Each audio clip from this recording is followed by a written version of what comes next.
Madame, Monsieur, chères téléspectatrices, chers téléspectateurs, lors de mon dernier édito, je vous ai décrit l'enchaînement des événements ayant conduit aux mouvements sociaux de ce début d'année 1974, en insistant sur le fait qu'à la tête de l'État français se trouvait un personnage, Pierre Messmer, exerçant la fonction de Premier ministre et même plus, puisque le président de la République de l'époque, Georges Pompidou, était à ce moment gravement malade.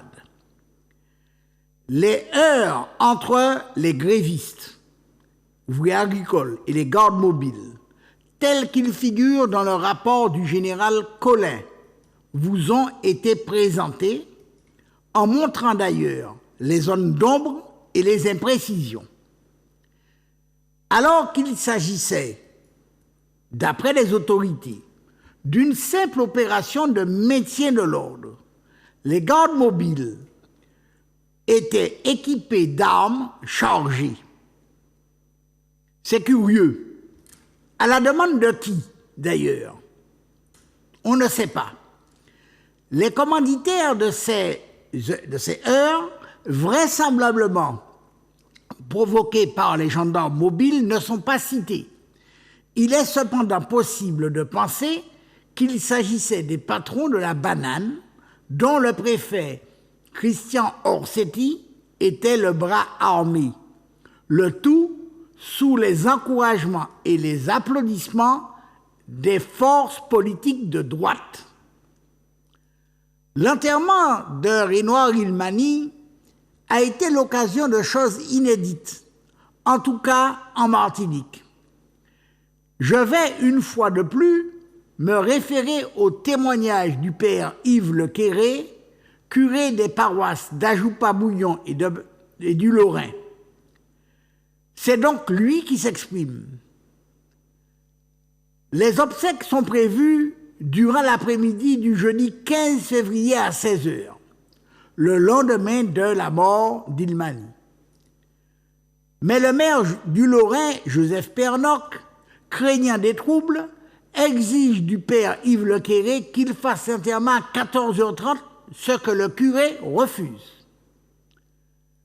Peu avant 16h, il y avait foule devant l'église. Alors que je me préparais, dit le père Yves Le Quéré, en faisant quelques prières, quelqu'un vient me dire « Eh, monsieur l'abbé, non, c'est pas jodi à nous qu'a fait l'enterrement. Nous pas savons si c'est Ilmani qui a dans boîte là. Famille pas d'accord. Il pas d'accord, monsieur ya. Il pas savent si c'est lui qui a dans. Nous qui fait un contre-autopsie. » C'était monsieur Sévère Serlan, le maire communiste du Makouba à l'époque. Il me dit alors, la famille est là, elle est dans la sacristie. Je me rends près d'elle. Là, j'entends dans la foule des gens qui se mettent à rouspéter. Non, c'est jeudi à l'enterrement. Nous qui ouvrons boîte là, nous qui ouais si c'est une manie qui a dedans, et s'il y a dedans, coûtez l'abbé ou qui fait l'enterrement. Sous palais, nous n'y en l'autre, sous palais fait, nous n'y en l'autre l'abbé qui fait bon. Lors de l'entretien avec la famille, celle-ci me confirme qu'elle n'a pas vu le corps du défunt. Sur le cercueil, il y avait un régime de bananes, en dessous également, avec une inscription « mort pour 66 ou 62 francs ». Je décide de suivre l'avis de la famille et j'informe les personnes présentes que l'enterrement n'aura pas lieu aujourd'hui, la famille m'ayant dit qu'il y aura une contre-autopsie. Je remonte dans le cœur de l'église et tout à coup, j'entends de gros coups de marteau. Et puis, plus personne. Tout le monde avait disparu en emportant le cercueil.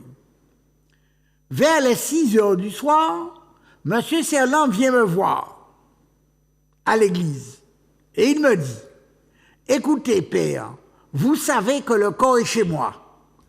Est-ce que vous pouvez faire une veillée ce soir à la maison ?»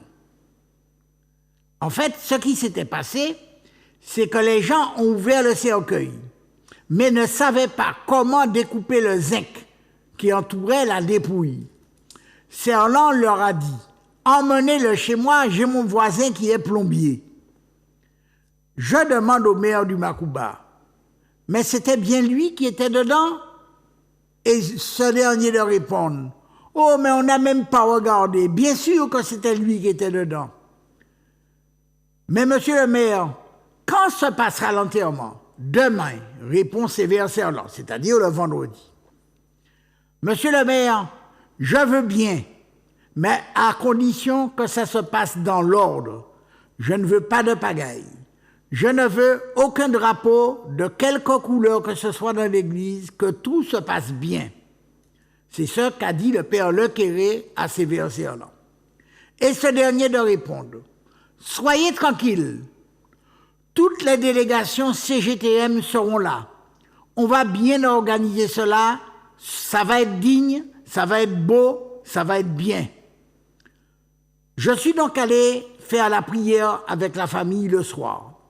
Tout était calme. Et le lendemain, vendredi 16 février à 16h, a eu lieu le deuxième enterrement. Le bon. Il y avait foule. C'était digne, c'était beau. Et à la sortie, au lieu d'aller directement au cimetière, ils ont voulu faire un petit tour du bourg en passant devant la gendarmerie, entre autres. Un hélicoptère a suivi le cortège depuis l'église jusqu'au cimetière, ce qui a excité les gens. Le samedi 17, un deuxième cadavre est découvert au bord de l'embouchure de la rivière Capote, baignant dans l'eau. C'était celui du jeune Georges Marie-Louise, originaire du Marigot, âgé de 19 ans, ouvrier maçon. Certains affirment que Georges Marie-Louise aurait pris part aux heurts qui s'étaient déroulés le 14 février, 3 jours avant. D'autres indiquent que Marie-Louise aurait été arrêtée à la suite d'une méprise, car il aurait été confondu avec quelqu'un d'autre. Dans son ouvrage sur Chalvet, feu l'historien Édouard de Lépine écrit « Qui a tué Georges Marie-Louise ?» Ou plus exactement, de quoi a bien pu mourir un gréviste que l'on a vu passer la veille, le vendredi 16 février, en bonne santé entre deux gendarmes. Malheureusement, Édouard de Lépine ne cite pas de source. La publication des photos de la dépouille de Georges Marie-Louise montrait un corps passablement endommagé et tuméfié. Pour beaucoup de Martiniquais, et la plupart d'entre eux d'ailleurs, non seulement Georges Marie-Louise avait été tué par les gendarmes, mais en plus il avait été torturé. D'ailleurs, cette thèse figurait sur un tract distribué dès le dimanche. Pourquoi lui aurait-on fait subir des sévices et non pas aux 4 autres manifestants blessés le 14 février? Que voulait-on lui faire avouer? Était-ce de la part des gendarmes du Lorrain un geste purement gratuit? Une autopsie a été pratiquée par 3 médecins. Le docteur Pironette, médecin légiste, et les docteurs Guy Sobeski et Pierre Aliquer, connus pour être des personnalités de gauche. À l'issue, un communiqué officiel du procureur de la République indiquait qu'aucune trace de violence externe n'avait été relevée. Les docteurs Pierre Aliquer et Guy Sobeski auraient-ils subi des pressions pour signer un rapport d'autopsie mensonger? Et dans ce cas, de qui venaient ces pressions? Dans un premier temps, dans un communiqué du 18 février 1974, la direction du PPM, à laquelle appartenait Pierre Aliquer, dénonçait ceux qui, exploitant odieusement un cadavre, affirmaient que le corps d'un jeune homme trouvé à Basse-Pointe portait des traces de violence, de sévices et même des tortures les plus abjectes. Mais ce communiqué admettait que la mort de ce jeune homme était suspecte. Le 25 du même mois, le PPM réaffirmait le caractère suspect de la mort de Georges Marie-Louise et demandait la publication intégrale du procès-verbal d'autopsie. Car comment comprendre, ajoutait-il, qu'un garçon de 20 ans à peine, en pleine force physique, puisse décéder sans aucune maladie préalablement connue, dans un temps qui se situe à l'intérieur d'une période de répression et dans le voisinage du lieu où Ilmani a été abattu le 14 février à 15 heures. Seul bémol, un témoignage digne de foi concernant le docteur Sobeski. Répondant à une question concernant le rapport d'autopsie de Marie-Louise, ce dernier aurait déclaré « Tout peuple qui se construit a besoin de mythes ». Voulait-il dire que le rapport d'autopsie était digne de foi et que les autres interprétations relevaient de la mythologie? Nul ne sait. La grève a été suspendue le 21 février 1974 par la signature d'un protocole d'accord plus que modeste, en dépit d'un mois d'affrontements parfois très durs et avec 2 morts. Comme l'indique feu et l'historien Édouard de Lépine, toujours dans son livre sur Chalvet, les ouvriers agricoles de la banane obtenaient 35,50 francs par jour de travail, 4 centimes de mieux que les ouvriers de la canne qui n'avaient pas fait 1 heure de grève et avaient eu, eux, 35,46 francs.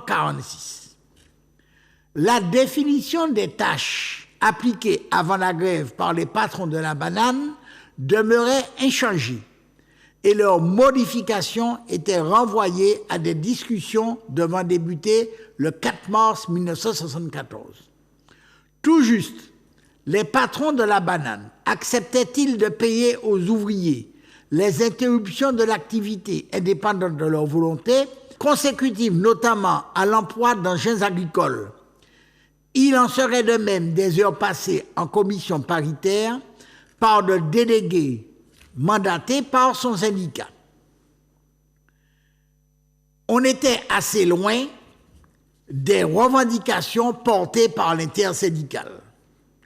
La plateforme dont je vous épargnerai la lecture comportait 12 points, et notamment l'alignement du SMIC dans les DOM sur le SMIC en France et la suppression du SMAG, c'est-à-dire du salaire minimum agricole garanti.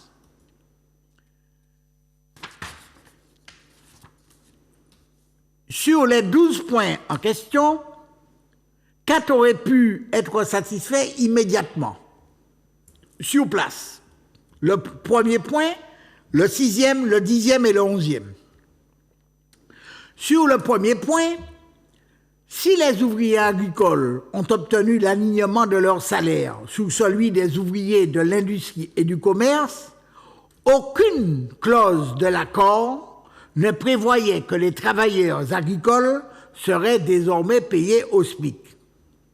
C'est tellement vrai que les revalorisations du SMIC qui se sont produites les 1er mars et 1er mai ne leur ont pas été appliquées. Finalement, le salaire minimum agricole garanti, le SMAG, n'a disparu que 12 ans plus tard, en 1986. Quant à l'alignement du SMIC local sur celui de France, il a été effectif au 1er janvier 1996, 22 ans après les grèves de février. L'extension des conventions collectives revendiquées au point 6 de la plateforme n'a pas eu plus de succès.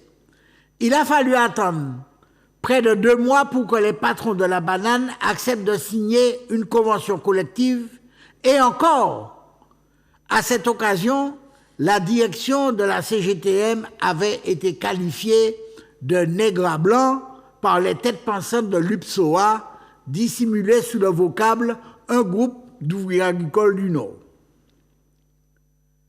Enfin, la revendication du 22 mai chômé et payé mentionnée au point 11 de la plateforme n'a été obtenu dans aucune entreprise autre que celle qu'il avait acceptée bien avant le mouvement social.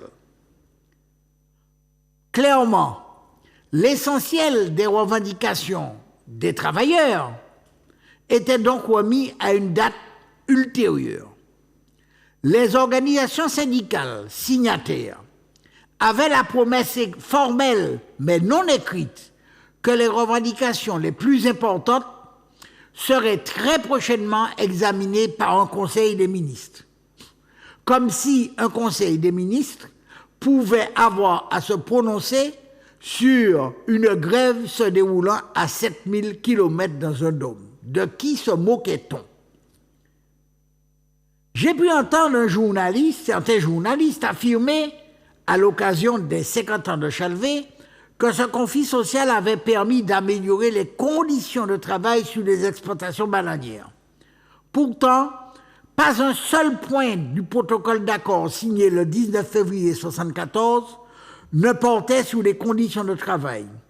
Si amélioration il y a eu, elle n'a pas concerné l'usage des pesticides et notamment de la chlordécone, ce poison dont les ouvriers agricoles de la banane ont été et sont les principales victimes. Le mouvement social de février 1974 a marqué le début d'un processus de décomposition et de recomposition non seulement du paysage syndical, mais aussi du paysage politique martiniquais.